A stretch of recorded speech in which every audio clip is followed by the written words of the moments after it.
সুপ্রিয় দর্শক, আসসালামু আলাইকুম। আপনারা জানেন যে ইসলামের ইতিহাসে অনেকগুলো ঐতিহাসিক দিন আছে এবং স্থান আছে। আজকে আপনাদেরকে এমন একটি স্থানে নিয়ে যাব যেখানে আপনার হিজরি ৩ সনের ৬২৫ খ্রিস্টাব্দে উহুদের যুদ্ধ সংঘটিত হয়েছিল। যে যুদ্ধে ৭০ জন সাহাবী শাহাদাত বরণ করেন এবং হুজুর সাল্লাল্লাহু আলাইহি ওয়াসাল্লামের দন্ত মোবারক শাহাদাত বরণ করে। তো ইসলামের ইতিহাসে অন্যতম গুরুত্বপূর্ণ যুদ্ধ। মক্কা মদিনা নগরীর উত্তরে অবস্থিত উহুদ পাহাড়ের পাদদেশে সংঘটিত হয় এই যুদ্ধ। এই যুদ্ধে একদিকে ছিলেন মহানবী হযরত মুহাম্মদ সাল্লাল্লাহু আলাইহি ওয়াসাল্লাম এর নেতৃত্বে মুসলিম বাহিনী এবং অন্যদিকে মক্কা কুরাইশদের বিশাল বাহিনী, যার নেতৃত্বে ছিলেন আবু সুফিয়ান ইবনে হারব। এর আগে ১ বছর আগে সংঘটিত বদর যুদ্ধে মুসলমানদের কাছে কুরাইশরা পরাজিত হয়েছিল।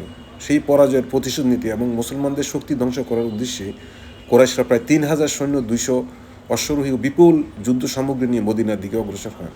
মহানবী হযরত মুহাম্মদ সাল্লাল্লাহু আলাইহি ওয়াসাল্লাম প্রায় ১,০০০ সাহাবীকে নিয়ে মদিনা থেকে বের হন, কিন্তু পথে মুনাফিক নেতা আবদুল্লাহ ইবনে উবাই তার প্রায় ৩০০ অনুসারী নিয়ে ফিরে যান। ফলে মুসলিম বাহিনীর সংখ্যা দাঁড়ায় প্রায় ৭০০ জন। মহানবী হযরত মুহাম্মদ সাল্লাল্লাহু আলাইহি ওয়াসাল্লাম উহুদ পাহাড়কে পেছনে রেখে যুদ্ধের কৌশল নির্ধারণ করেন। তিনি একটি ছোট পাহাড় বা টিলায় ৫০ জন তীরন্দাজকে নিয়োজিত করে কঠোর নির্দেশনা দেন যে, আমরা বিজয়ী হই বা পরাজিত হই, তোমরা আমার নির্দেশ না পাওয়া পর্যন্ত এই স্থান কখনো ত্যাগ করবে না। যুদ্ধের শুরুতে মুসলিম বাহিনী অসাধারণ সাহসিকতা প্রদর্শন করে এবং কুরাইশ বাহিনী পিছু হটতে শুরু করে।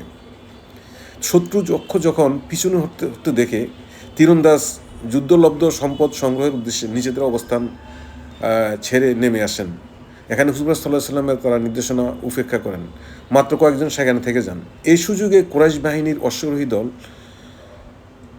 নেতা খালিদ ইবনে ওয়ালিদ পিছনের দিক থেকে আকস্মিক আক্রমণ চালায়। মুসলিম বাহিনী দুই দিক থেকে আক্রমণের মুখে পড়ে এবং যুদ্ধের পরিস্থিতি সম্পূর্ণ পাল্টে যায়। যুদ্ধে মহানবী সাল্লাল্লাহু আলাইহি ওয়াসাল্লাম আহত হন, তার মুখমণ্ডল রক্তাক্ত হয়, একটি দাঁত শহীদ হয় এবং তিনি একটি গর্তে পড়ে যান। অনেক সাহাবী তাকে রক্ষা করতে নিজেদের জীবন উৎসর্গ করেন। এই যুদ্ধে মহানবীর প্রিয় চাচা হযরত হামজা রাদিয়াল্লাহু আনহু শহীদ হন। তাকে আসাদুল্লাহ এবং সাইয়্যিদুশ শুহাদা বলা হয়। মোট প্রায় এই যুদ্ধে ৭০ জন সাহাবী এই যুদ্ধে শাহাদাত বরণ করেন। উহুদ যুদ্ধে মুসলমানদের জন্য অনেক গুরুত্বপূর্ণ শিক্ষা বহন করে। আল্লাহ ও তার রাসূলের নির্দেশ নিঃশর্তভাবে মেনে চলতে হবে। সাময়িক সাফল্য কখনো আত্মশক্তির কারণ হওয়া উচিত নয়। শৃঙ্খলা ও নেতৃত্বের নির্দেশনা মানা বিজয়ের অন্যতম চাবিকাঠি। লোভ ও অবাধ্যতা বড় ক্ষতির কারণ হতে পারে। বিপদে ধৈর্য, ঈমান ও আল্লাহর উপর ভরসা হারানো যাবে না। উহুদ যুদ্ধের ঘটনাবলী সম্পর্কে আল্লাহ তাআলা সূরা আল ইমরানের বহু আয়াতে আলোচনা করেছেন। সেখানে মুসলমানদের ভুল, ধৈর্য, তওবা এবং ভবিষ্যতের জন্য শিক্ষা গ্রহণের নির্দেশনা দেওয়া হয়েছে। উহুদ যুদ্ধ শুধু একটি যুদ্ধের ইতিহাস নয়, এটি অনুগত্য, শৃঙ্খলা। এই যে আপনারা দেখতেছেন যে এখানেই এই ৭০ জন সাহাবীর এই বেষ্টনের ভিতরে ওনাদের কবর রয়েছে। দেশ বিদেশের অনেক লোক এখানে আপনার দর্শনার্থীরা এখানে দেখতে আসেন। এই যুদ্ধে প্রমাণ হয় যে বিজয় শুধু সংখ্যার উপর নির্ভর করে না, বরং আল্লাহর সাহায্যে সঠিক নেতৃত্বে অনুসরণ এবং তার নির্দেশ মেনে চলার মধ্যেই প্রকৃত সফলতা নিহিত। তাই উহুদের শিক্ষা আজও মুসলিম উম্মাদের জন্য সম্ভব প্রাসঙ্গিক অনুপ্রেরণাদায়ক। আপনার এখানে যে কবরস্থান রয়েছে যারা মৃত্যুবরণ করেছেন, এখানে ৭০ জন আপনার সাহাবা মৃত্যুবরণ করেছেন। আর কাফেরদের মধ্যে মানে ১৪ জন, আবার কেউ কেউ বলেন ৩৭ জন আপনার নিহত হয়। উহুদ শহীদের কবরস্থান মসজিদে নববীর, এটা উত্তরে আপনার মদিনা থেকে ৪ কিলোমিটার দূরে অবস্থিত। এখানে তাদেরকে দাফন করা হয় মুহাম্মদ সাল্লাল্লাহু আলাইহি ওয়াসাল্লাম এর নির্দেশে। তাদেরকে শাহাদাতের স্থানেই গোসল সারে দাফন করা হয়। তিনি বলেন, আমি কিয়ামতের দিন এদের পক্ষে সাক্ষ্য প্রদান করব। এখানে সমাহিত বিশিষ্ট শহীদদের মধ্যে রয়েছেন হযরত হামজা ইবনে আবদুল্লাহ মুত্তালিব রাদিয়াল্লাহু আনহু, রাসূলুল্লাহ সাল্লাল্লাহু আলাইহি ওয়াসাল্লামের চাচা ও শহীদদের নেতা। হযরত মুসআব ইবনে উমাইয়া রাদিয়াল্লাহু আনহু, ইসলামের প্রথম পতাকাবাহী। হযরত আবদুল্লাহ ইবনে জাহাস রাদিয়াল্লাহু আনহু।